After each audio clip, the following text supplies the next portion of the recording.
여러분 안녕하세요. 자, 오늘은 복잡한 산업 데이터를 싹 다 걷어내고 초보 투자자분들도 딱 이해하기 쉽게 세 가지 핵심 포인트만 짚어드리는 LS 일렉트릭 집중 분석 시간입니다. 거두절미하고 바로 들어가 볼까요? 일단 이 엄청난 숫자부터 이야기 안 할 수가 없겠죠. 430%.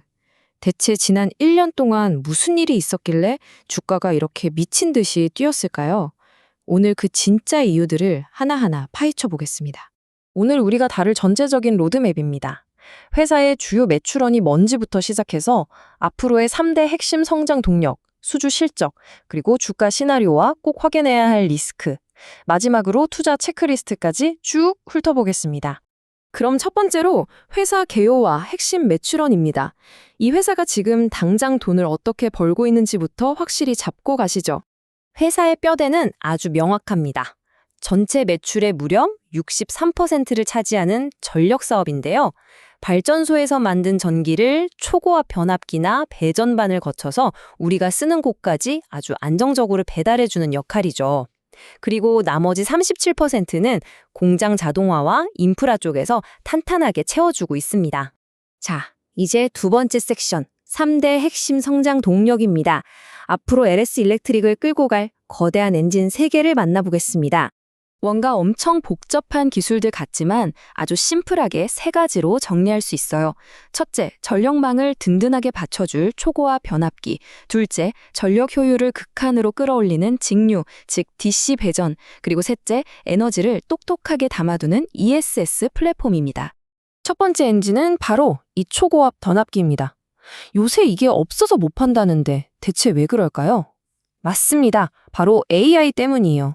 마이크로소프트나 아마존, 구글 같은 빅테크들이 전기를 말 그대로 물 쓰듯 쓰는 AI 데이터 센터를 어마어마하게 짓고 있잖아요. 거기에 이 막대한 전기를 쏴주려면 전압을 조절하는 이 변압기가 무조건 진짜 필수로 들어가야 하거든요. 게다가 미국 전력망 상황을 보면요. 상당수가 지은 지 40년이 넘은 아주 낡은 설비들입니다. 교체 시기가 한꺼번에 닥친 거죠. 그런데 지금 변압기 하나 새로 주문하면 받기까지 3년에서 5년이나 걸립니다.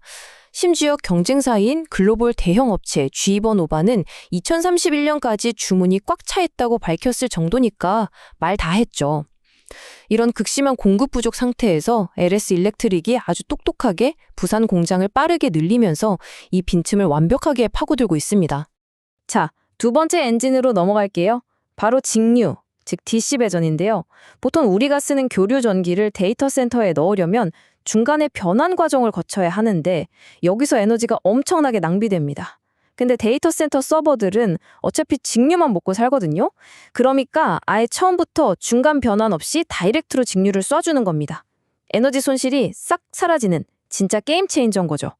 거기다가 북미 시장에 물건을 팔려면 UL 인증이라는 게 꼭 필요한데요. LS 일렉트릭은 2014년부터 이걸 무려 300건 이상이나 확보했습니다. 국내 기업 중에서는 아예 압도적인 기록이죠. 다가오는 2026년 디스트리뷰테크 전시회를 앞두고 북미 배전 시장의 경쟁사들은 감히 명함도 못 내밀 만큼 거대한 철룡성을 이미 쌓아둔 셈입니다. 세 번째 엔진, 이 놀라운 수치를 한번 보실까요? 작년 1분기까지만 해도 200억 원에 불과했던 ESS 수주액이 올해 1분기에 무려 1,200억 원으로 6배나 뛰었습니다. 말 그대로 수직 상승이죠. 실시간으로 데이터를 모아서 AI가 전력 사용량을 예측하고 고장도 미리 막아주는 이 똑똑한 올인원 플랫폼이 시장에서 그야말로 대박을 치고 있다는 확실한 증거입니다. 세 번째 섹션, 폭발적인 수주와 실적입니다. 이 엄청난 기술들이 실제로 돈을 얼마나 벌어오고 있는지 확인해보죠. 올해 1분기 영업이익이 전년 대비 45%나 급등한 1,266억 원이었습니다. 근데 더 놀라운 건 뭔지 아세요? 이 폭발적인 성장을 받쳐주는 강력한 연료가 바로 5조 6천억 원에 달하는 엄청난 수주 잔고라는 겁니다. 특히 여기서 정말 중요한 포인트가 하나 있습니다. 예전에는 그냥 한 번씩 단발로 계약을 맺었다면 이제는 빅테크 기업들과 중기 고정 계약을 맺는 구조로 체질이 확 바뀌었다는 거예요. 지난 4월에 빅테크를 대상으로 2,700억 원짜리 장기 공급 계약을 따내면서 이걸 확실히 증명했죠. 앞으로 수익이 얼마나 안정적으로 들어올지 예측할 수 있게 되었다는 뜻입니다. 비즈니스 차원이 달라진 거죠. 네 번째 섹션, 향후 주가 시나리오입니다. 그럼 과연 주가는 앞으로 어떻게 움직일지 시장의 시각을 한번 살펴볼까요? 철저하게 중립적인 입장에서 세 가지 시나리오를 그려볼 수 있는데요. 쌓여있는 일감들을 얼마나 잘 쳐내는지, 공장이 얼마나 잘 돌아가는지가 핵심입니다.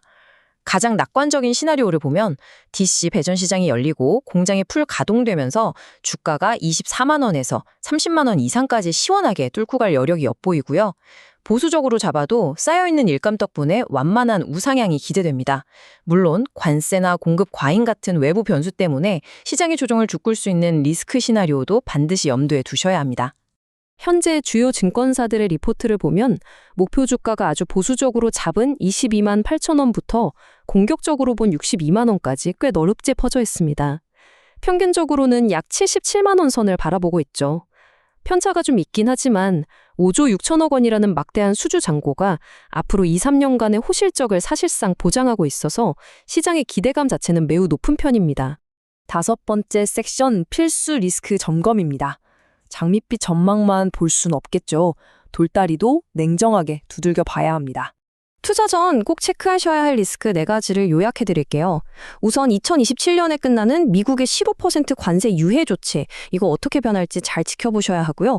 또 변압기나 ESS에 구리랑 은 같은 원자재가 엄청 들어가는데 요즘 이 가격이 만만치 않게 뛰고 있거든요. 기업의 이익률을 깎아먹을 수 있습니다.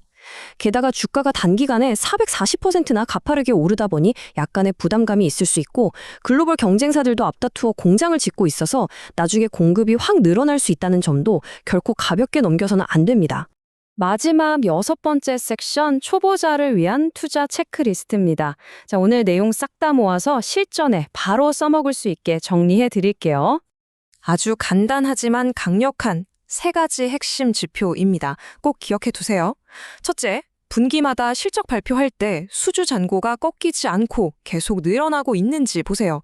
둘째, 그토록 강조하는 북미 시장 점유율이 말로만이 아니라 진짜로 확대되고 있는지 확인하시고요.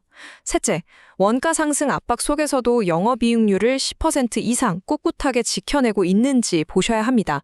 이 3가지만 주기적으로 체크하셔도 성장 스토리가 여전히 튼튼한지 완벽하게 추적하실 수 있을 겁니다. 자, 이제 최종적으로 매수 버튼에 손을 올리기 전에 스스로에게 한번 물어보세요. 수주 잔고, 시장 점유율, 그리고 영업이익률. 여러분은 투자 전 이 3가지 지표에 대한 숙제를 제대로 끝내셨나요? 아무리 거대한 메가 트렌드라도 이런 냉철한 기준이 있어야 흔들리지 않습니다. 오늘 전해드린 내용 꼼꼼히 소화하시길 바라면서 이번 집중 분석은 여기서 마치겠습니다. 함께해 주셔서 감사합니다.